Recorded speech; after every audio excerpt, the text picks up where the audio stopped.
हे कोणाच्या मात्र सरपंच झाली का? कोणाच्या भरोश्यावर सरपंच झाली? या पट्ट्याच्या.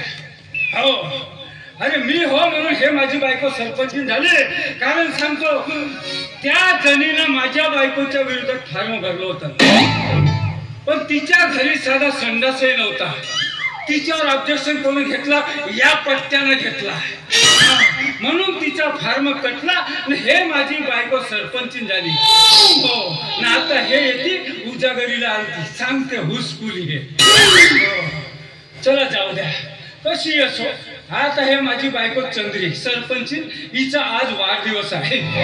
तसा माझ्या बायकोनं कधी वाढदिवस पाहिलं नाही आणि कोणाच्या वाढदिवसाला गेली नाही. पण आता हिचा वयाच्या 40व्या वर्षीचा 40वा वाढदिवस आहे. ते ग्रामपंचायतची सरपंच म्हणून मोठमोठे काना पाहुणे येणार आहेत आणि त्या पाहुण्यासाठी जय्यत तयारी म्हणून चिकन मटन सगळं काही होणार आहे. म्हणून आपण आपल्या तयारीने राहायला पाहिजे. मी काही कमी नव्हती, मी माझ्या तयारी आपण तयारी. कारण याच्यानं वजन वाढते आणि ज्याचं वाढते वजन त्याचं जमते भजन. काय वाढदिवस आहे म्हणून हे कपडे आणलो. माझ्याकडे कोटचे कपड्याची आई एका जणाचा कोट चोरून आणलो, एका जणाचा पॅन्ट चोरून आणलो. भेटत दुखतेच नाही भेटले. त्याला माझ्या बायकोचा वाढदिवस आहे, चांगली जय्यत तयारी.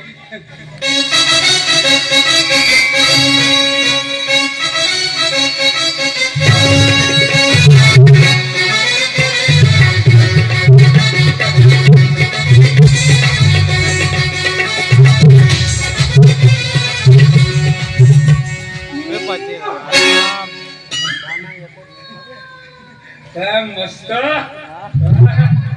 अरे वा मस्त दिसते आमची सरपंच.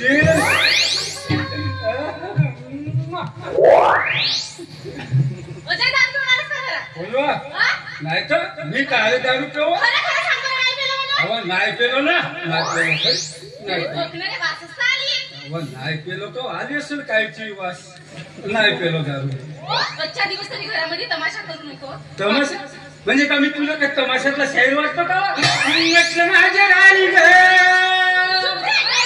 अहो अशी स्तुती करत होतो, तुझी स्तुती करत होतो. हो मी काही तमाशा काही म्हणणार नव्हे, स्तुती करत होतो. अहो तर मला कधी करू देलीस का? स्तुती करू देलीस का म्हणतो. असं आणणार आहे आज आपल्या घरी तुझ्या वाढदिवसाच्या ऐवजी चांगला बारसा राहिला असता. बारसा दारू पिऊन गावात फिरत राहायचो आणि सगळा गाव झोपला का घरी यायचो.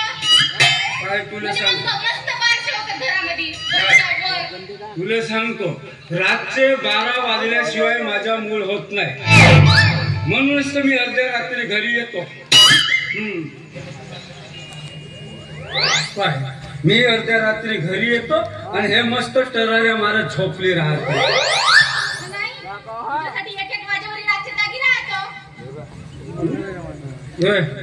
चल ना चल ना चंद्र. कोणीच नाही.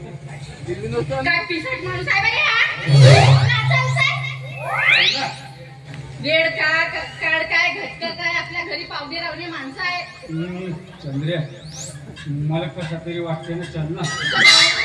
कसा वाटते सांगू तुला. अगं सांगू का तुला मी काय आहे माझ्या मनात. सांगू का तुला मी काय आहे माझ्या मनात. नवकराचं वाटतंय ग आता म्हातारपणात. नवकराचं वाटतंय ग आता म्हातारपणात. सांगू का तुला मी काय आहे माझ्या मनात. सांगू का तुला मी काय आहे माझ्या मनात. नवकराचं वाटतंय ग आता म्हातारपणात. नवकराचं वाटतंय ग आता म्हातारपणात.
लवकर असं वाटतंय ग आता म्हातारपणा